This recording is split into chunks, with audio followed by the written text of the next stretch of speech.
Welcome, here I've got Xiaomi 11 Lite 5G NE, and let me show you how to record slow motion video at this device. So let's start by tapping on camera button to open it, and for now we are on standard photo mode, so we have to change it by using this settings bar and just simply going to right to more. Here we get access to more modes of this camera, one of them is slow motion, so let's pick it. And here we are, now we can start recording this type of video by simply tapping on the big red shutter button at the center.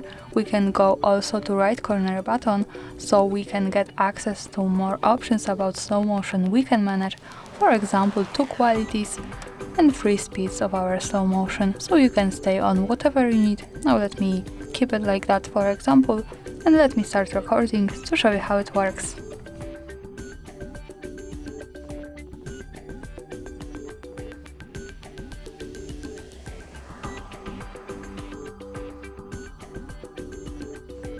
Now let's stop by tapping again on shutter button to see the video. Let's move to the left one that follows us straight to the gallery, and this is my video. We can play it by using center button.